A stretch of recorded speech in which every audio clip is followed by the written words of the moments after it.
থানার যে যারা ডিটি অফিসার ছিল, যারা কর্মকর্তা ছিল, তাদের তৎক্ষণাৎ দ্রুততম সময়ের মধ্যে ঘটনাস্থলে পৌঁছে গিয়েছে।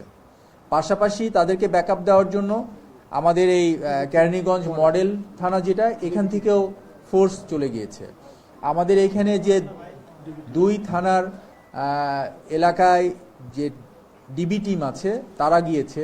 পাশাপাশি আমাদের যে এখানে সার্কেলের দায়িত্বে যে অফিসার আছে সে চলে গিয়েছে। তারপরে আমি খবর পেয়ে সার্কেল অ্যাডিশনাল এসপি ওখানে গিয়ে অন স্পট ও ব্রিফ করছে আমাকে সব কিছু। দেখলাম যে ঘটনাটা একটু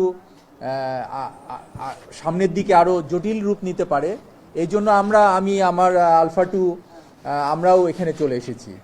পাশাপাশি আমরা যেহেতু মাঠে যৌথ বাহিনী কাজ করছি আমরা একসাথে, এখানে আমরা র্যাবের সিও সহ র্যাব 10-এর CO Khalid, additional DIG Khalid, উনি এসে হাজির হয়েছেন।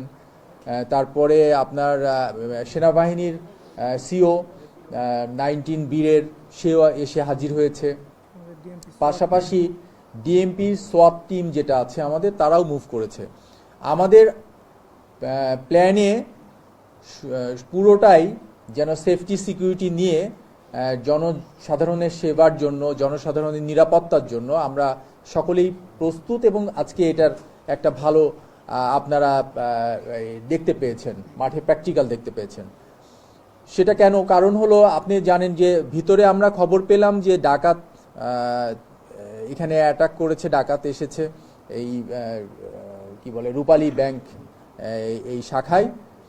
এটা হলো আপনারা জানেন দক্ষিণ কেরানীগঞ্জের এই জায়গাটার নাম একটু জটিল, চুনকুটিয়া যে জায়গাটা, চুনকুটিয়া, ওইখানে এসে ওরা ঢুকেছে এবং জিম্মি করেছে ওইখানে যে স্টাফদেরকে, 10 জন স্টাফ ওই ব্যাংকের, এবং 6 জন ছিল ক্লায়েন্ট, এদের মধ্যে একজন একটা বাচ্চা ছিল।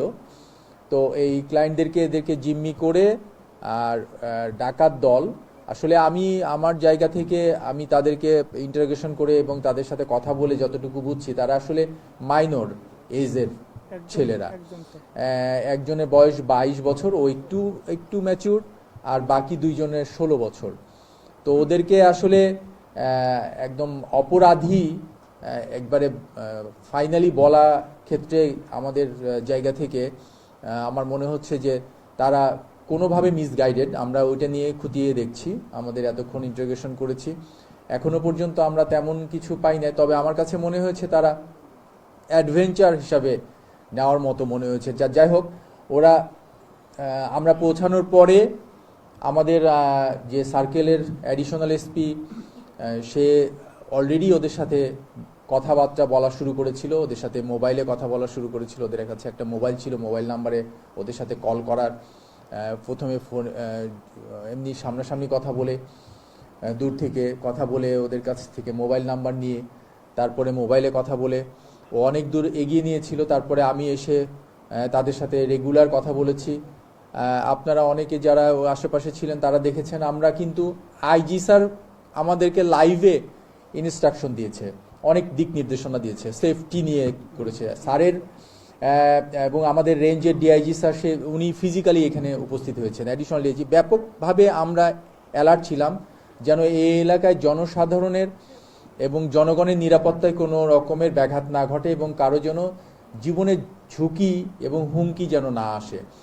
তো আমাদেরকে আইজি স্যার সরাসরি লাইভে একটাই দিক নির্দেশনা দিয়েছে, একটাই ইনস্ট্রাকশন দিয়েছে, সেটাই আমরা পালন করার চেষ্টা করেছি। সেটা হলো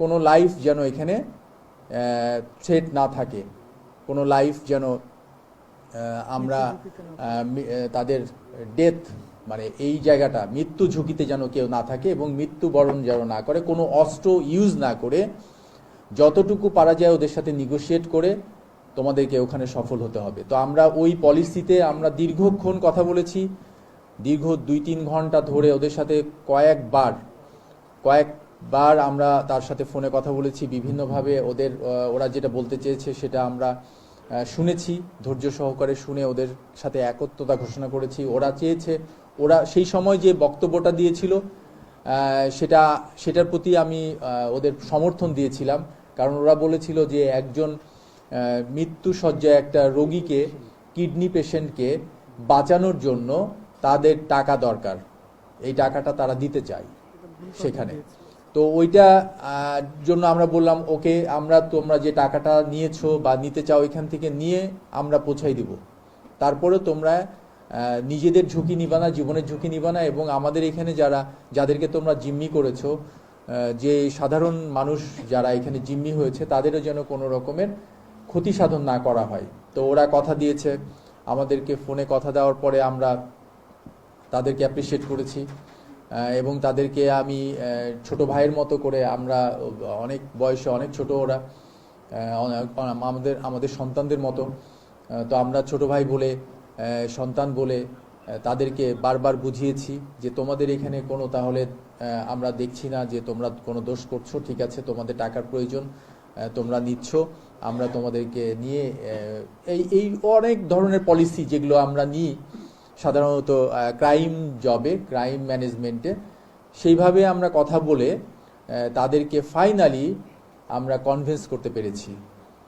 এবং আমি তাদেরকে যখন বের করেছি, বের করে ওদেরকে আবার লাইভে নিয়ে, আমি এটা সত্যি আমরা সবাই, আমরা যারা এখানে টিম কাজ করেছি, আমরা সবাই ফুল সাপোর্ট পেয়েছি অন্যান্য বাহিনীর তরফ থেকে, এবং বাংলাদেশ পুলিশের সর্বোচ্চ প্রধান, যিনি সর্বোচ্চ অথরিটি, আইজি স্যার সাথে ওদেরকে কথা স্পিকারে কথা বলানোর পরে ওরাও আশ্বস্ত হয়েছে যে না, তাহলে আমরা সেফ, আমরা পুলিশের কাছে ধরা দিলে, আমরা পুলিশের কাছে যদি আমরা আত্মসমর্পণ করি তাহলে আমরা সেফ থাকবো, ওদের লাইফে কোনো হ্যাসেল থাকবে না, লাইফ থ্রেট হবে না।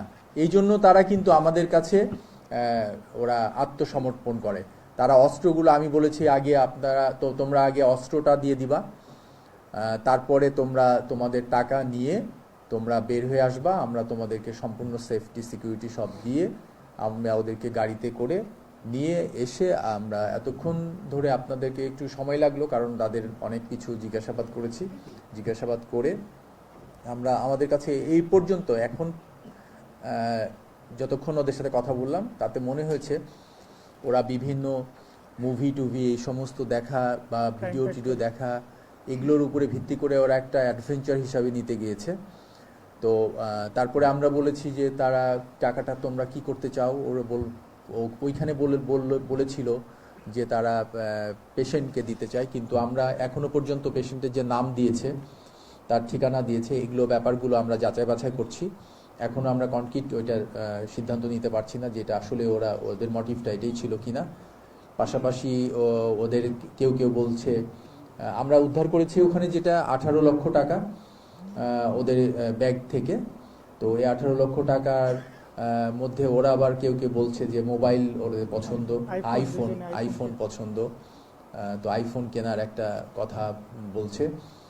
তো এই পর্যন্ত, আরও বাকিগুলো আমাদের ইনভেস্টিগেশনের ইস্যু আছে, ইনভেস্টিগেশনগুলো হলে তারপরে আমরা এগুলো আইনগত প্রক্রিয়া আছে, প্রক্রিয়াতে থাকবে। আর আমাদের যেগুলো আলামত বলে, যেটা আমরা যে ওখান থেকে যেগুলো উদ্ধার করেছি সেগুলো আপনাদেরকে অলরেডি উপস্থাপন করেছি, আপনারা দেখেছেন। তবে আপনাদের কাছে অনুরোধ যে এরা তো অ্যাকচুয়ালি আন্ডার এজ, জুভেনাইল, এদের ছবি আসলে আমাদের কিন্তু এগুলো ইন্টারন্যাশনাল রুলে এগুলো আপনাদের প্রচার করা আমাদের উচিত হবে না। আপনারা চেষ্টা করবেন ব্লার করে ওগুলোকে প্রচার করা, কারণ ওদের ভবিষ্যৎ আছে।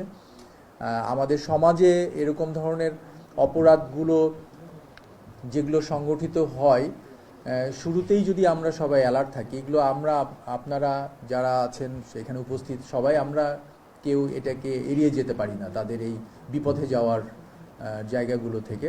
তো আমরা অ্যালার্ট হব যে আমাদের আশেপাশে যারা এরকম ধরনের সন্তানরা আছে, ছোট ভাইরা আছে, পরিবার আছে, তাদেরকে আমরা যেন এই সমস্ত ব্যাপারগুলোকে বিল্ড আপ করার জন্য, তাদেরকে সচেতন করার জন্য আমরা যেন সামাজিকভাবে কিছু দায়িত্ব নিয়ে কাজ করি, এই অনুরোধটা করব আপনাদেরকে। আপনাদের মিডিয়ার হাতে অনেক কিছু, আপনারা অনেক সমাজের জন্য অনেক কিছু করেন, আমাদের চোখ, আপনারা অনেক কিছু আমাদেরকে দেন, আমরা এই জন্য সফল হই।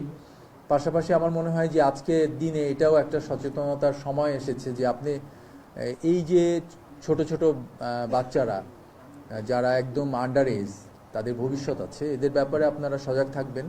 এইগুলো ব্যাপারগুলোতে আপনারা চেষ্টা করবেন যেন তারা কোনো পথে বিপথে যাওয়ার শুরুতেই যেন আমরা ফিরাই নিয়ে আসতে পারি। এটা বলে আমি আমার বক্তব্য শেষ করছি। আপনাদের কোনো কোশ্চেন থাকলে বলতে পারেন। ধন্যবাদ।